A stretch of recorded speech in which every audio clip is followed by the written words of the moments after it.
I was at a friend's house, a typical suburban residence surrounded by trees that whispered with the night wind.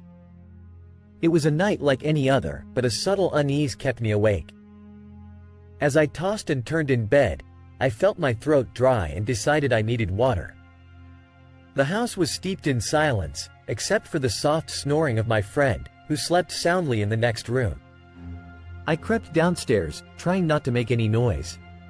The wooden floor creaked under my feet, and the darkness seemed to press down on me as I approached the kitchen. The faint moonlight partially lit the hallway, casting long, distorted shadows on the walls.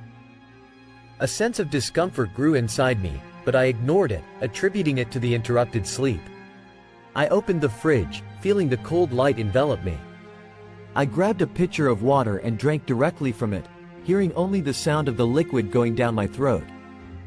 I closed the fridge, and that's when I heard a faint click coming from the direction of the living room. I stopped, listening carefully, and realized someone was fiddling with the front door lock. Curiosity got the better of me.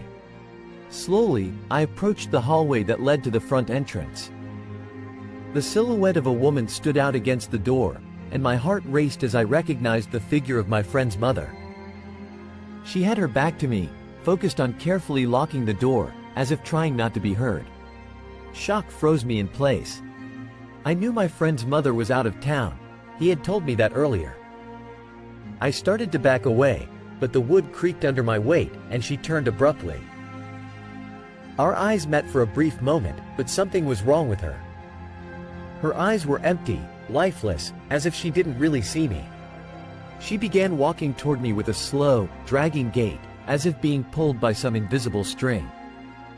The air around me seemed to grow colder with each step she took. My legs trembled, but I managed to turn and run back to my friend's room. The door slammed shut behind me, and I shook my friend awake with all the strength I could muster. He woke up confused, rubbing his eyes. "What is it?" he mumbled, still groggy. I quickly told him what I had seen, trying not to sound crazy. When I mentioned his mother, he froze, his face instantly paling. "My mom isn't here. She's miles away, visiting my aunt," he said, his voice trembling. The fear in his voice made me realize something was terribly wrong. He quickly got up and locked the bedroom door, placing a chair against it for reinforcement. We stayed silent, ears straining for any sound coming from the hallway. The silence that followed was suffocating, broken only by our heavy breathing. Minutes passed, but they felt like hours. The air in the room became oppressive, as if we were being watched. Finally, we heard soft footsteps in the hallway, slowly approaching the door. I could feel my heart pounding in my throat.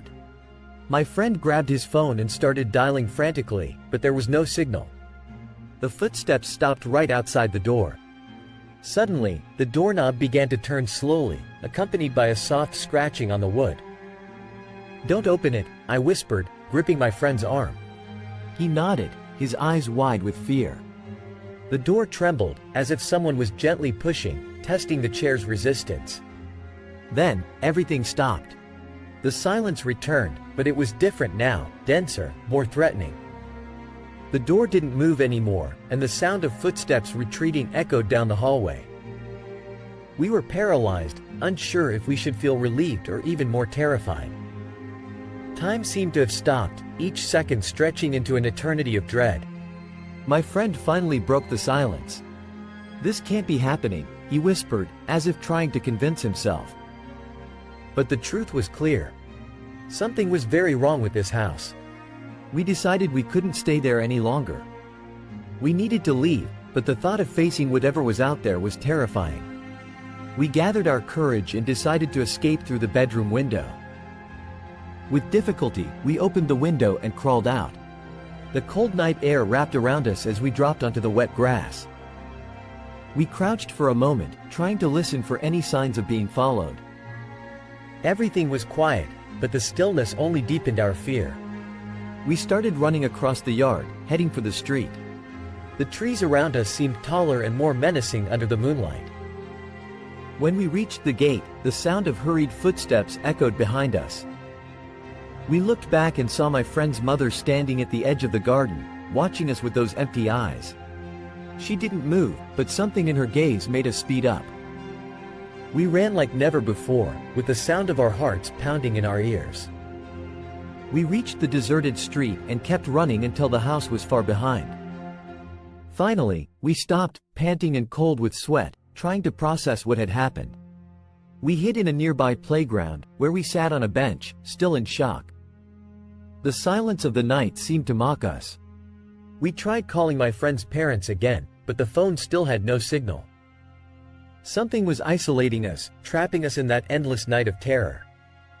Time passed slowly, and the sky began to lighten with the first rays of sun. We felt a momentary relief, as if the light could dispel whatever that evil presence was. When we returned to the house, we found the front door slightly ajar, gently swinging with the morning breeze. My friend went in first, cautiously, and I followed. The house seemed normal, almost welcoming under the daylight. But the discomfort was still there, a shadow hanging over us. There was no sign of his mother, and everything was in its place as if nothing had happened. We decided to pack our things and leave immediately. While my friend was grabbing his clothes in the bedroom, I went to the kitchen. The water pitcher was exactly where I had left it, but next to it was a note. I picked up the piece of paper, feeling my heart race again. The scribbled words chilled me to the bone. She always comes back when night falls. The note fell from my hand, and I ran back to the bedroom. My friend was standing at the door, staring fixedly at something on the floor. I followed his gaze and saw a red stain that hadn't been there before, slowly spreading across the carpet. We didn't need to say anything. We knew it wasn't safe to stay another minute in that house. We ran out, leaving everything behind. When we reached the street, one last look at the house revealed something that made my blood run cold.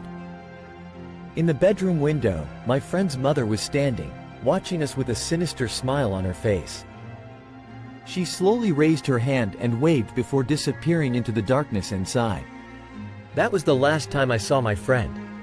He moved away with his father to another city, and we never talked about that night again. But to this day, when night falls and the house is quiet, I remember that smile, and I can't help but think that somewhere, she's still waiting for us.